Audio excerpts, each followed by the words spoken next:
तो साथियों नमस्कार। एक और केस सामने आया है।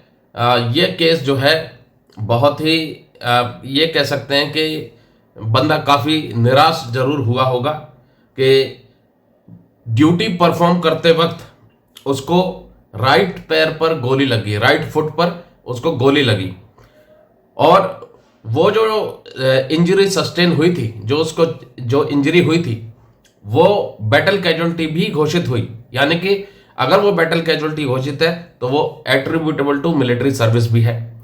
दूसरा, उसका जो रिकैट मेडिकल बोर्ड हुआ उसमें उसकी डिसेबिलिटी को 20% एसेस किया गया और सब्सिक्वेंट जो बाद में भी रिकैट हुए उन बोर्ड में भी उसकी डिसेबिलिटी को 20% एसेस किया गया। 2015 के रिकैट में, 2017 के रिकैट में। उसके बाद जब लास्ट फाइनल मेडिकल बोर्ड हुआ, रिलीज मेडिकल बोर्ड, उसमें उसकी डिसेबिलिटी बहुत कम कर दी। 12.24% ही उसकी डिसेबिलिटी एसेस की गई और लेस देन 20% होने की वजह से उसका डिसेबिलिटी पेंशन रिजेक्ट कर दिया गया। अब उसका हमने अपील तैयार किया है और डिपार्टमेंट के लिए अपील भेजेंगे और फिर बाद में यदि डिपार्टमेंट से उसके फेवर में अगर डिसीजन नहीं आता है तो उसको कोर्ट में भी चैलेंज करवाएंगे अपनी एडवोकेट की टीम के थ्रू। तो चलिए क्या उसको डिसेबिलिटी थी, किस तरीके से गोली लगी, वो सारी चीजें बताते हैं। तो दोस्तों उसके खिलाफ ये अपील डाली है जो कॉम्पिटेंट अथॉरिटी ने इनका डिसेबिलिटी पेंशन या लिबरलाइज्ड इम्पेयरमेंट रिलीफ जो रिजेक्ट किया है उसका इन्होंने अपील डाला है। इसमें क्लियर कट लिखा हुआ है कि I am not satisfied with the decision of competent authority for rejecting my disability pension and I hereby prefer first appeal to chairman appellate committee for first appeal. भाई जो competent authority ने फैसला लिया था उनकी लिबरलाइज्ड इम्पेयरमेंट रिलीफ या disability pension के ऊपर, उससे वो सेटिस्फाइड नहीं है, इसलिए वो फर्स्ट अपील प्रेफर कर रहे हैं। किसको दे रहे हैं first appeal? Chairman appellate committee for first appeal. अब इधर उन्होंने अपना थोड़ा सा मेंशन किया है अपने बारे में कि I was discharge in low medical category for the disability which was not recorded at the time of joining Indian army in primary medical examination report. बिल्कुल सही बात है कि भाई ये कह रहे हैं कि ये उस डिसेबिलिटी में डिस्चार्ज हुए जो डिसेबिलिटी इनको नहीं थी जब इन्होंने इंडियन आर्मी को ज्वाइन किया था और ना ही इनके सर्विस डॉक्यूमेंट में रिकॉर्डेड थी, जो कि इनिशियली मेंशन किया जाता है प्राइमरी मेडिकल एग्जामिनेशन रिपोर्ट में, और इसलिए ये disability attributable to military service है। तो इन्होंने इस चीज को मेंशन किया है और ये एट्रीब्यूटेबिलिटी की जो परिभाषा है ये विभाग ने भी माना है कि भाई ये डिसेबिलिटी एट्रीब्यूटेबल है। अब नीचे इन्होंने अपनी डिसेबिलिटी की डिटेल भी दी है कि क्या डिसेबिलिटी थी। तो ये GSW यानी gun shot wound right foot with comminuted fracture calcaneum and cuboid. जो इनका राइट फुट था उसमें गन शॉट वाउंड यानी गोली चलने की वजह से इनके राइट फुट में इंजरी हुई और ये जो डिसेबिलिटी है ये लिबरलाइज्ड इम्पेयरमेंट रिलीफ के लिए एलिजिबिलिटी है इस डिसेबिलिटी की। लिबरलाइज्ड इम्पेयरमेंट रिलीफ यानी एक हो गया नॉर्मल इम्पेयरमेंट रिलीफ, एक हो गया लिबरलाइज्ड इम्पेयरमेंट रिलीफ। तो जो नॉर्मल इम्पेयरमेंट रिलीफ जिनको सेंक्शन होता है उससे ज्यादा लिबरलाइज्ड इम्पेयरमेंट रिलीफ मिलता है। Disability attributable to military service department ने भी एक्सेप्ट किए, लेकिन सारा खेल बिगड़ गया इधर।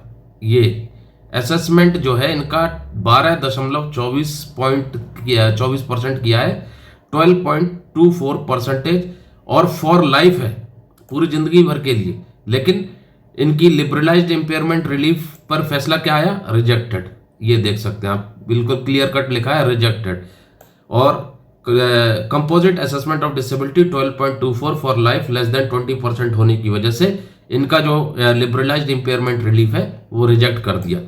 तो काफ़ी अचंभे वाली बात है कि सर्विस के दौरान ड्यूटी परफॉर्म करते करते राइट फुट में गोली लगी और वो डिसेबिलिटी हुई जो कि उनको पूरी जिंदगी भर फॉर लाइफ तक बियर करनी है, लेकिन उसका कोई कंपेंसेशन, कोई उसका मुआवजा सरकार की तरफ से इनको नहीं दिया जाएगा, ऐसा डिपार्टमेंट ने फैसला लिया है।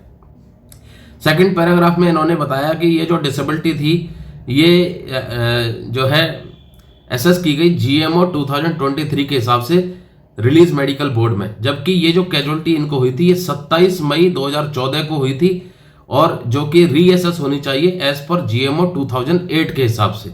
उसके बाद भाई कोई भी डिसेबिलिटी अगर उनको फॉर लाइफ बियर करनी है विदाउट एनी कंपेंसेशन, जस्ट इसलिए कि जो उनकी फिजिकल कंडीशन की असेसमेंट है वो एज पर पॉलिसी की गई है। क्या वास्तविक कंडीशन उनकी ऐसी थी कि वो डिसेबिलिटी केवल 12.24% थी, या फिर मेडिकल अथॉरिटी की ये मजबूरी थी कि जीएमओ 2023 के हिसाब से इससे ज़्यादा परसेंटेज नहीं दी जा सकती।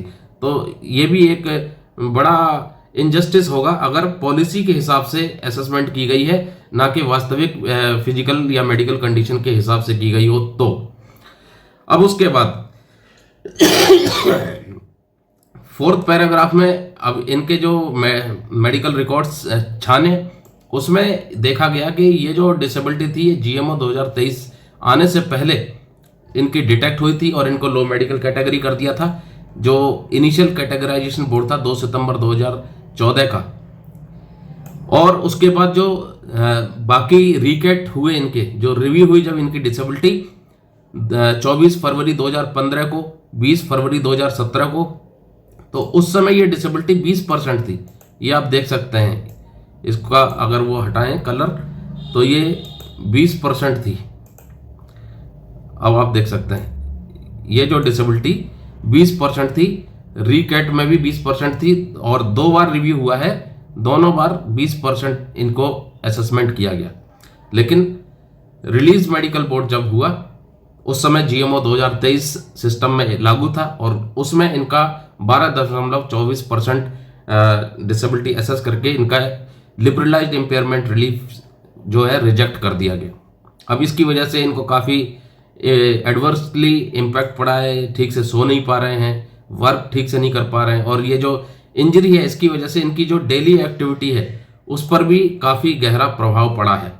और इसलिए ये मांग कर रहे हैं कि इनकी जो डिसेबिलिटी है, जो कि बैटल कैजुअलिटी घोषित हो चुकी है, फॉर लाइफ इनको बियर करनी है पूरी जिंदगी भर के लिए, तो उसके बदले इनको लिबरलाइज्ड इम्पेयरमेंट रिलीफ दी जाए। और उसके लिए इन्होंने chairman appellate committee for first appeal को अपनी फर्स्ट अपील डाली है, ताकि सही जो है फैसला हो सके, इनके साथ न्याय हो सके।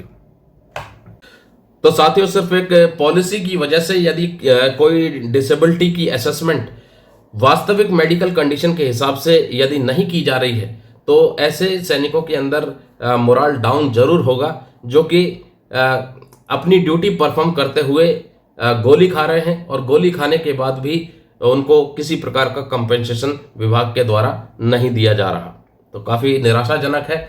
बहरहाल उम्मीद करते हैं कि जो इन्होंने अपील बनाई है ये अपील इनके फेवर में आए, और उसके बाद यदि रिजेक्ट होती है तो कोर्ट का रास्ता जरूर अपनाना चाहिए।